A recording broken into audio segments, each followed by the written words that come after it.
Gone off the pick and roll, young flame in sicko mode. 47 points in the game, 8 3-pointers, 11 rebounds, and a victorious game in Staples Center where they eliminate the defending NBA World Champions. LeBron James suffers his first round loss in his history of his career, now 14-1 all time in the playoffs. A 13-point victory for the Phoenix Suns as they advance to play the Denver Nuggets in the semis. Allow me to reintroduce myself. My name is Ro, right here in Studio B, along with Quentin Richardson, Isiah Thomas. This is Playoff Central Live. We just witnessed the Lakers fall to the Phoenix Suns, a 13-point win, and anybody that watched the game know that it really wasn't that close. There was a late run for the Lakers, but ultimately it was all about the Phoenix Suns who came out early and hit these Lakers in the mouth. We saw Devin Booker go for 22 points in the first quarter, tie an NBA record with 6 threes, and we saw MJP do the same thing essentially earlier in the night, so it was cool to see those two records match. Zeke, your initial takeaways, seeing what Phoenix was able to do in eliminating the defending world champions. My two takeaways, Devin Booker, not only, we're seeing that he's totally arrived. Trae Young, these young players are stepping up. It's a new day on the block.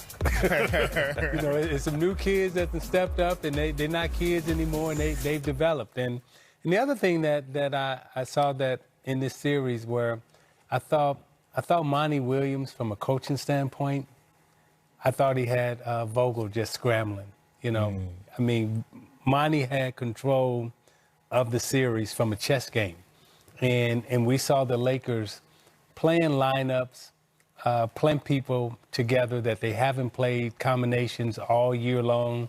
And once they started making those type of changes, I felt like the Lakers were totally out of rhythm, totally out of sync.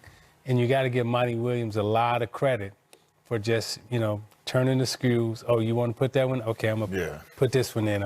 And he kept them off balance the whole series. Drummond tonight, played Gasol, and he had him changing his mind. A lot of different changes tonight from the Lakers. We saw Anthony Davis, who did make the start, 5 minutes, 1 rebound, 1 assist, 0 points, didn't get a shot up. Shouldn't have been out there. Well, speak on that. He shouldn't have. Why shouldn't he have been out there? From the first play of the game, when me and Zeke were sitting here watching, we were just watching him move, and he didn't look like he had anything. It looked like he literally went out there to give it the good old college try, but knowing that he was going to be out of it within minutes. Because it didn't look like, had even whatever happened when he strained it, had that not happened, it didn't look like he was going to be able to pursue anybody or move really anyway.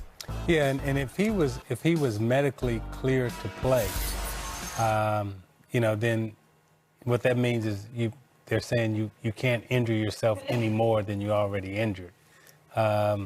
He just wasn't effective. And psychologically, you can tell that, he not only physically could he give it all, but psychologically he was still holding back. So, it's probably a good thing for him that he got out of the game as opposed to trying to stay in the game and really totally injuring himself more.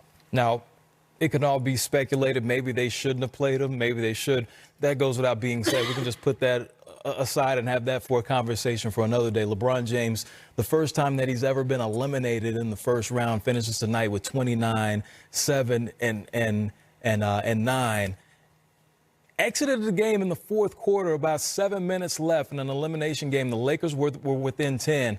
At that moment, Hugh, I'm watching the game in the back, and I'm wondering, why would LeBron come out at that moment? And I know, hey, I'm not on the floor. But however, what did you think when you saw LeBron in an elimination game with the Lakers closing the gap, him exit the game? What were your thoughts? I kind of looked at it as this was kind of the nail in the coffin, because I didn't think they would continue to push forward and come back with him going to the bench that way. And I just looked at it as like, okay, as it was going, because they were kind of surging a little bit, closing it up. But then once he came out, I was like, I didn't think they were going to continue to surge. And I mean, kind of it went the other way then. Yeah, because and And from a coaching standpoint, and you played for me before, like I would be in the game. You tired of coming out? Nah, he gonna turn around and wave you off. You good?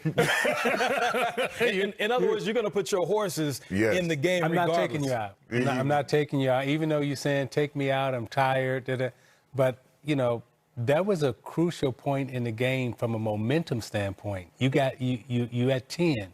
Right? Mm-hmm. And psychologically for players in teams, if I can cut it to 8, if I can get it below double digits, then the whole momentum and everything shifts. But, coming out that period of time, the player may not realize that, okay? But you, from a coaching standpoint, hey, this is a momentum time right now. I can't take you out, And Chuck Daly used to do this to me sometimes. I'd be tired, and he'll do this. And walk back to the bench. Look the other way.